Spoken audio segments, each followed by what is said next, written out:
Hello, everyone, and welcome back to Noxcast, an Equinox news recap podcast. I'm your host, Charlotte King. I'm the managing executive editor of the Equinox. And I'm Nathan Hope. I'm the news editor of the Equinox, and this week we're joined by our sports editor, Jacob Enscoe. Hi, guys. Thanks for having me. Thanks for coming on. So today we're going to start off, if you want to tell people a little bit about what you do as sports editor, how you got started with that and what that entails. Yeah, so I guess I can kind of just start with my beginning here. I began last semester, sort of mid-semester. Laufer kind of introduced me to it. I had a class of hers, and she just told me that I can get involved, so I wanted to try that. I've always been really interested in sports. I played sports. I did some media with sports in high school, and my passion is journalism and writing, so I just really wanted to get involved. I was just a regular part of the Equinox staff last year and early on this semester until the massive void of sports editor became more and more open and stayed open. And I wanted to help out Nicole, so I became the sports editor, open position. And with that, it just kind of increased my workload, what I'm doing during the week. I get to sort of pick stories. With sports, it's kind of easier because those things are given with games and stuff like that, but I get to pick sort of the newsy pieces that people don't see behind the scenes. I design the layout for the paper, sort of choosing headlines, where stuff goes. That's really fun, and I get to still write my own stories, which I like, have more control over that too. Yeah. No, it's been awesome to see you be able to kind of get more involved and like step it up in that way. One thing for sort of a behind the scenes aspect is a lot of times for people who end up becoming section editors for the Equinox, we like to offer opportunities for people to kind of have like an entry level point. So, maybe being a copy editor who looks over the layouts and articles before you necessarily have to go in and like do the layout yourself, or our senior staff positions, which we've been really pushing with a lot of recruitment for this year so far. Those are typically the entry-level positions we see, but I do think that like you have a little bit of a unique case where, you were just a really solid sports writer. And so, I mean, as early as last year when you were coming in, and, we knew that our sports editor at the time was going to move to social media director. We were thinking we got to get Jacob in here. We gotta make sure that we don't lose this guy because he's got what it takes. But so yeah, it's been awesome to have you. Yeah, no, I just, everyone's been really open and sort of, I don't know, not sort of pushing me to get everything down super quick and just let me take my time with it, which is really nice. Yeah, and I was just going to ask, what would your pitch be to a potential sports writer? Why do you like writing for sports, and what do you feel like you accomplish with it? I think first off, when you go with recaps and stuff like that, if you really love sports, and you don't even have to love writing, if you like writing and you love sports, it just sort of puts you in that position to be involved with athletics at the school to where you wouldn't be if you didn't play sports. You get to know what's going on with the sports teams, and also just sort of, if you love sports, you like watching sports, you're going to want to write a recap, write something about what happened. But I think apart from the recaps, one of my favorite parts is being able to do like staff commentaries and articles and sort of really, really step in there with the athletics and find out, because I feel like a lot of the time our student athletes are put behind this wall of we can't talk to them, we can't find out information about what's going on because they have so much going on. So I think being, especially the sports editor, and being able to be a sports writer just makes you so much more involved with athletics, which as a sports fan you already love. Yeah, and I mean, I think already there's been a lot of instances where I think the ideas that you do come up with for sports stories, the angles that you take, I think there's been some really interesting stuff that has come through the sports section. Being able to kind of, like you say, break down that wall a little bit and say, there's this whole world of athletics that's happening right here on campus. Let's connect with that, and really kind of understand what that world is like for the people who wake up every day and that's their life. Yeah. So the top sports story this week was kind of a recap, kind of not. It was a game recap because of what it entailed. But the field hockey team won the Little East Championship for the 5th time in the program's history, which is really, really awesome. The week prior, we had cross country win it. So this week, having field hockey win it after such a dominant season, it almost felt inevitable, like they were going to go on and do it. But they beat Castleton, which is kind of close to us in Vermont, but they were the number 1 team. We were the number 2 team. And Keene State Field Hockey went on to win that. And just yesterday, they competed against Babson in the first round of the NCAA tournament, which is awesome for them. Yeah, I mean, we've talked about it on the podcast before, but like watching field hockey just absolutely crush it this season has been amazing. Like every week when we kind of go through like the sports section and what we have, we see field hockey and we just go, yes, always getting W's. Yeah, I think like a big part from like the outside looking in of the success of the field hockey team for like a number of years now is definitely the team culture seems like off the charts there. Like everybody's like so supportive of each other, and you could probably speak a little bit to that. You also did a profile on a field hockey player a few weeks ago, but it's just amazing to see from the outside looking in. We have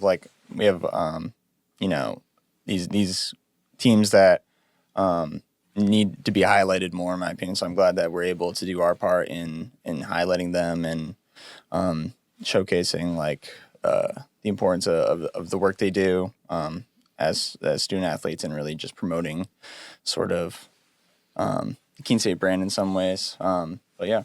Yeah, I think when you have a program as dominant as the men's basketball team, that can often draw like all the eyes to it. And if you ask someone, oh, do you pay attention to athletics? They'll say, oh yeah, I love the basketball team. I mean, it's not a wrong thing. They won the conference championship 5 of the last 10 years, and they go to the NCAA tournament almost every year. So that's super impressive. But I think when you have other teams dominating like field hockey has, and like you mentioned, I interviewed Grace Seabury, a sophomore, about a month ago for a player profile. And from what I got from her, the team is just so cohesive and connected without even trying. Like they show up to practice, show up to games, show up to whatever it is as a team, and with a good mentality, which is generic across a lot of good sports teams, but it's the certain fundamental characteristics that you should have from a winning program. And those who have those things usually go on for greatness, like the field hockey team has this year.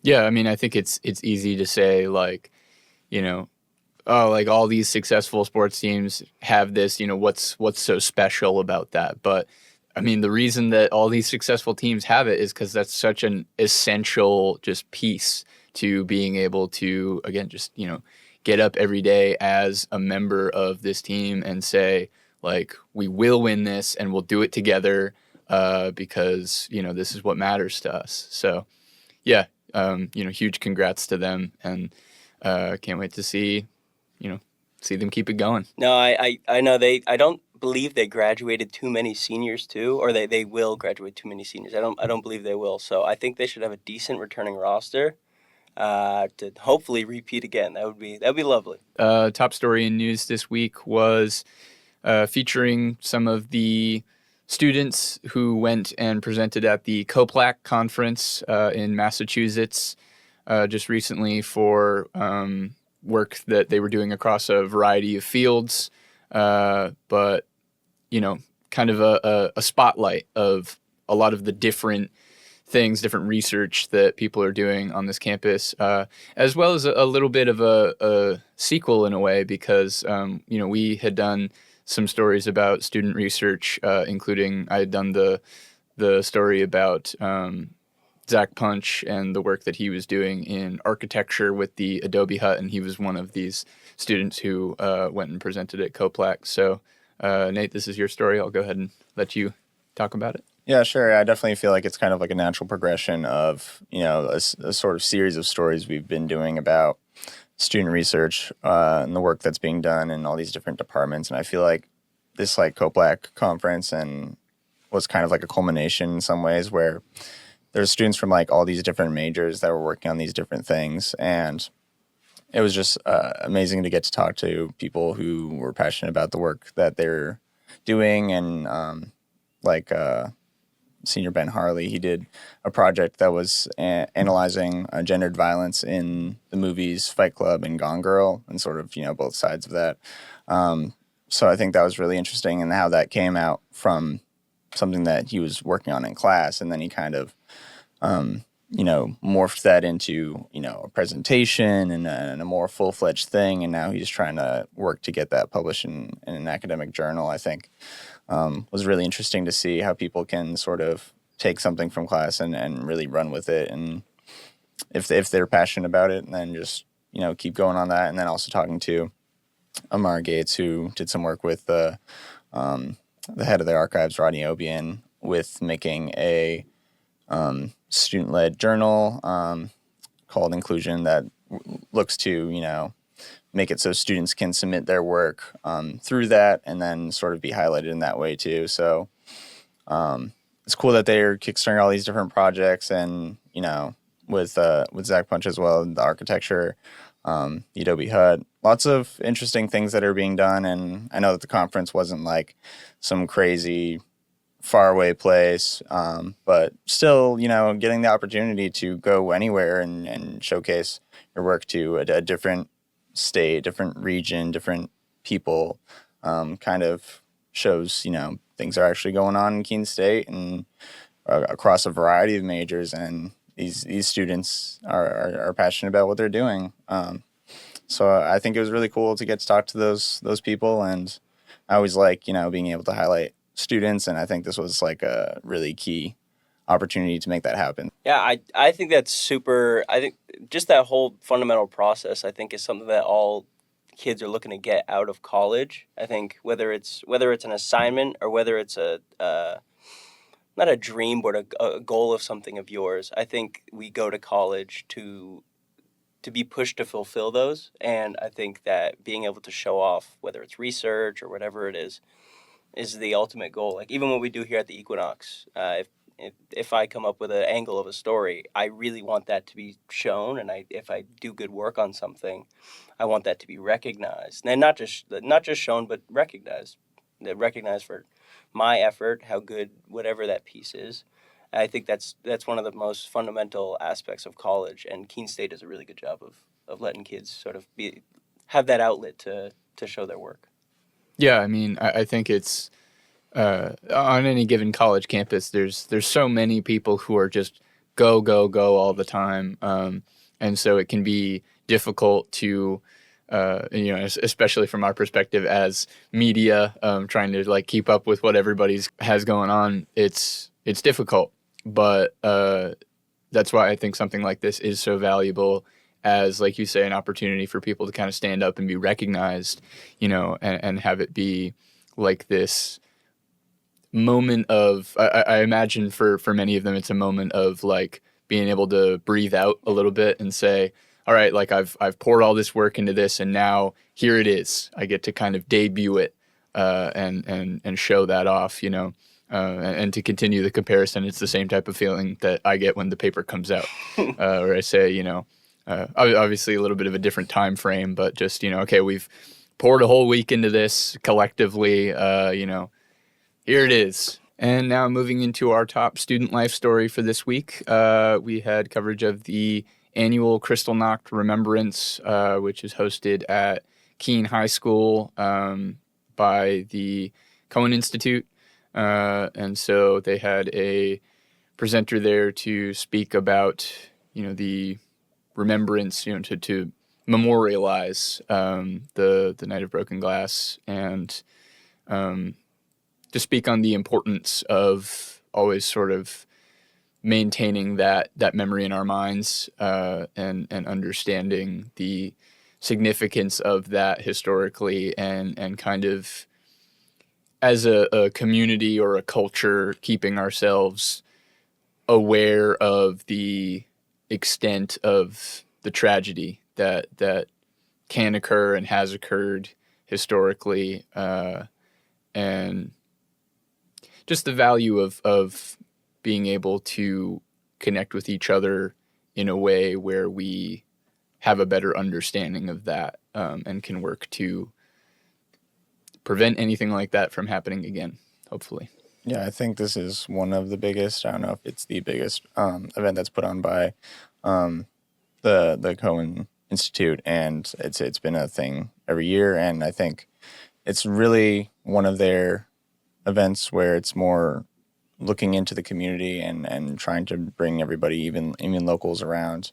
I think last year they also held it in the Keene Public Library. Now this year they held it at Keene High School. So that kind of showcases how it's more community oriented in that way, and it's free open event to all. And I think Kristallnacht was definitely an extremely pivotal point within the Holocaust. And I think sort of talking about that event specifically on the anniversary kind of gets people to remember, and with the goal of a lot of the genocide prevention education being that if you know what has happened in the past, then you can prevent it in the future. I think it's an extremely valuable event, and I hope that it can keep going for many years to come. I think that they've done they've done a good job with getting out into the community with this and really making it an annual thing that people know is coming. Yeah, no, kind of bouncing off the similar sort of thing there. I think it's important, especially with the event of Kristallnacht, because that was sort of, like you said, such a pivotal point. It was like the beginning of the terror of the Holocaust and sort of the thing that set it off. So I think when we remember events like that, it's important to take away not just what happened, but what led after that. One of the classes I took of Holocaust and Genocide Studies last year, we spoke over and over again about the sort of factors that lead up to it and how we can identify those. And I think sort of going over that initial event can set us back to a beginning point of any sort of thing, and really cherish what happens before the bad stuff happens, and sort of how to identify that. And in terms of just sort of general sort of things that I see around Keene State, and sort of in terms of remembrance of historical events, it's never ending, and especially the Cohen Center has to be out there on the front line for those sorts of things, and host and take part in those types of things, especially as a center on campus for those types of events. Yeah, I mean, I definitely think it's true. Like, if you want to understand any type of tragedy, you have to understand where it comes from. And so, like you say, being able to kind of back up a little bit and say, okay, this was such an incendiary point for what followed. Why? Where did this come from? So, yeah, I mean, really valuable stuff in terms of just continuing to educate people, who might be coming in with, less of a full understanding of the history behind this, but also just a good reminder for people who maybe know the material but can use a fresh reminder of the significance of it. And now for our top story from Opinions this week, our editorial. We spoke a little bit about the election, the 2024 election, and kind of just asked the question of where do we go from here, with such a just big pivotal moment for anywhere in the nation, and certainly including us here in New Hampshire, in Keene, whatever, whatever scale you want to look at it from, what's next for us, regardless of, what side you might have supported in any given election, just how do we proceed? And I think what we ended up highlighting, again, something that we covered in our last episode, our sort of special episode where Nate and I spoke with President Treadwell, we just really prioritize trying to be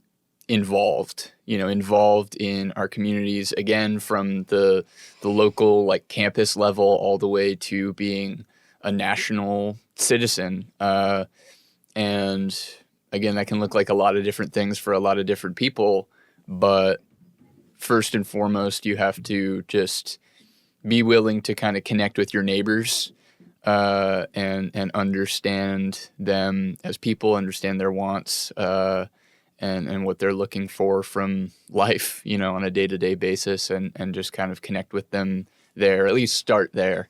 And the answer to where we go is always going to be an ever-changing, and I would maybe even venture to say almost unanswerable question, but one step at a time, really.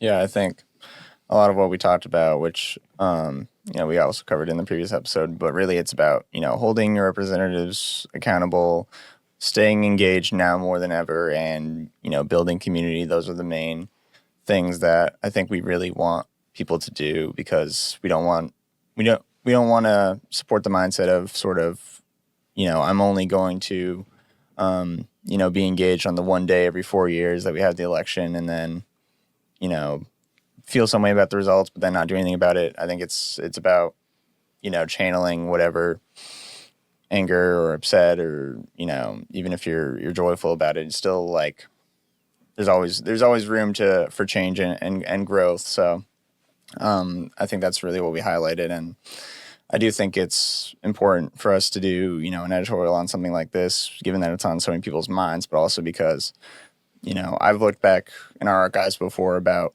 elections that happened in like 2008 and 2004. We have papers in our office from a long time ago in our drawers. So it's interesting from a historical standpoint that this might be one of the ones that's more looked upon by future Equinox teams, and in terms of wow, this election, the results looked like this, and what did we say, really? Because even back then, 2004, it's still us. We've been around since 1929. So I think it's, from an archival standpoint, it's really interesting to see where our heads were at, and then where the student body's heads were at in terms of the articles that we did about getting student opinion. I think the coverage was really important. So that's what I would say.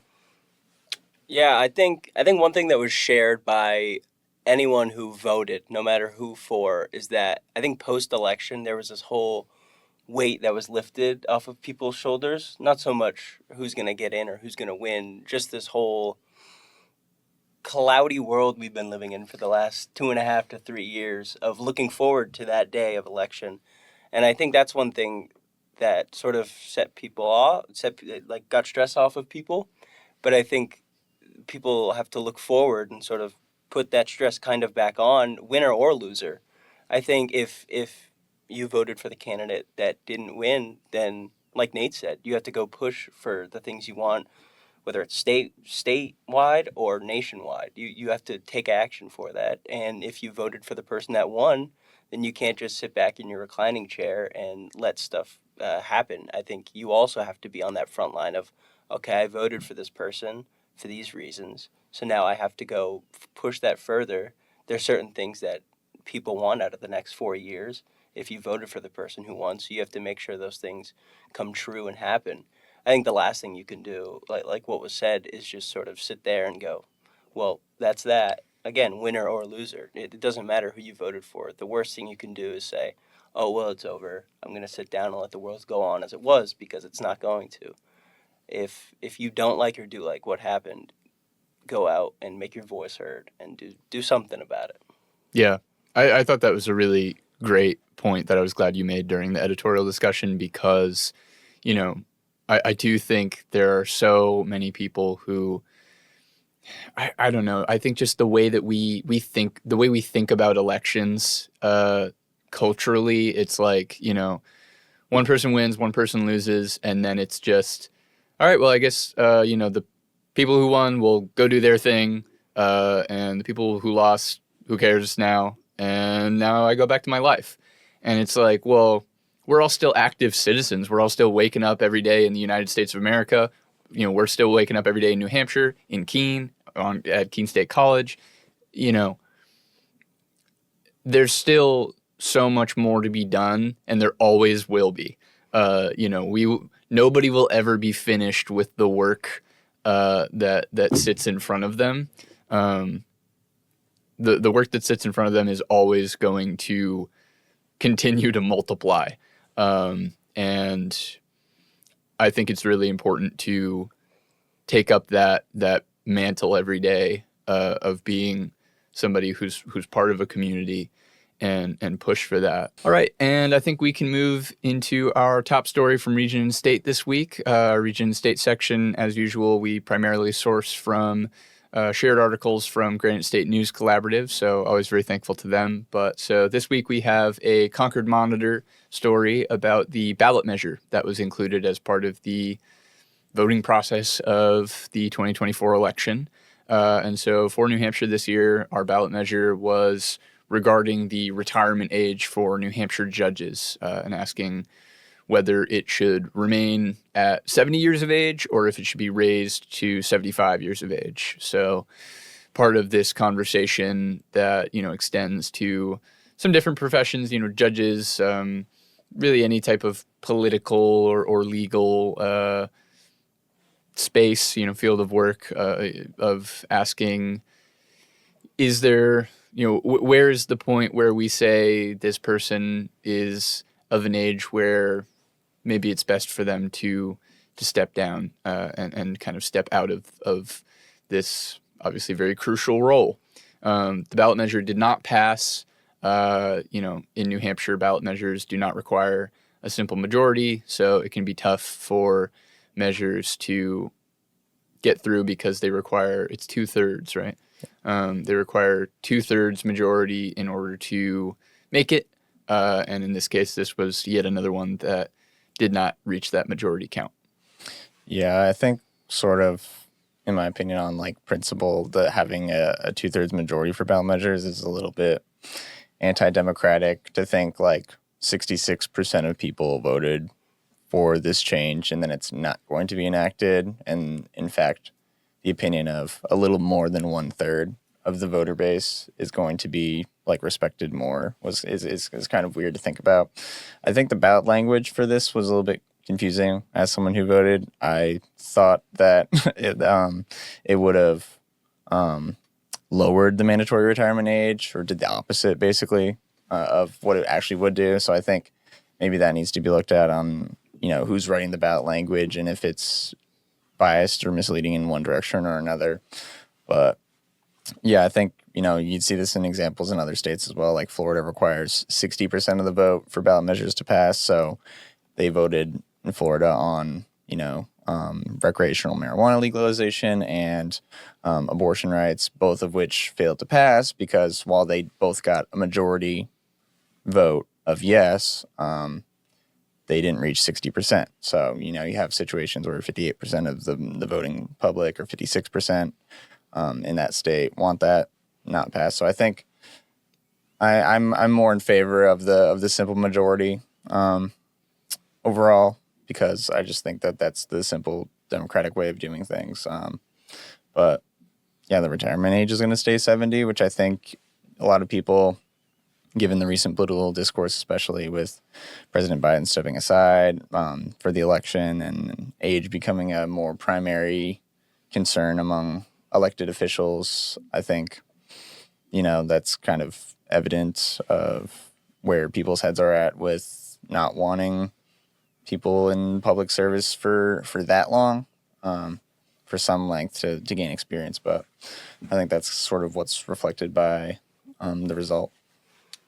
I also had some trouble with the interpretation of the question at first, but I also agree that once I first read the question, I thought it was oddly similar to the controversy between the ages of our previous two presidential candidates, and I feel like a lot of New Hampshireites would see that and also ponder the question of, I have this opinion on the same sort of question, but with the presidential candidates. So maybe that was represented in their choice for that. But I mean, when we talk about our higher federal positions in the state of New Hampshire, I would expect that whether or not, or no matter their age, their cognitive abilities is more important, because no matter what age you are, you can be very smart and know what's going on even if you're very old. So I feel like it can be subjective in some areas, but I feel like the issue or the controversy between the presidential ages definitely had an effect on, once people read it and understood it. Oh, I'm going to vote for this, or I'm going to choose this because I have this sort of I have this opinion on this other subject. Yeah. I mean, I'll go ahead and make it a 3 for I was also confused by the language of the question. But yeah, it is definitely interesting to think about kind of where people's heads are at with this question, and as it relates to, some of the things we've seen on the big national stage. I do think this is one of those cases where, once you really kind of zoom in and look at like a more specific policy example, rarely is there such a thing as a perfect solution. And so, I think it's a case where if we look at the current lower age of retirement that we're keeping, I think that has the potential to do some good, just materially in terms of making sure that these judges who are operating in the field are hopefully at that level of just cognitive performance where where it is as we would like it to be. But yeah, I would agree with what you were saying, Jacob, where it's really more of a case by case thing. It can vary so much from person to person. So I do think there could be value in maybe looking into some type of maybe when you reach a certain age, it's not that you have to retire, but maybe you have to go through some type of recertification or just some type of assessment that says, is this still going to work out? So I'd be in favor of something like that being introduced as opposed to more of the blanket policy here. But for now, yeah, I think that regardless of the majority, the type of majority we want to look at, which I would agree that I also would be more in favor of a simple majority for New Hampshire. I think it's just, it's easier for one and just kind of makes more sense democratically. But in terms of keeping the lower age, I think that's the type of thing where it'll do for now. It'll do for now. And, it's definitely something that I think could stand to be revisited as long as it's something that remains in people's minds as a pressing enough issue. And now we can take a look at our top arts and entertainment story for this week. Still kind of my realm a little bit. But yeah, we did a little bit of a preview coming from one of our copy editors, Justin Dearborn, shout out, of the next theater and dance production, which is a musical called Next to Normal. I think they've been really cooking on this one. I've been seeing a lot of stuff coming out of the department's social media accounts about the behind the scenes, like all the work that's being put into this. But yeah, it's a musical that deals with a lot of topics of trauma and mental health. It's about a family that experiences a traumatic event and sort of has to deal with the aftermath of that and grapple with that.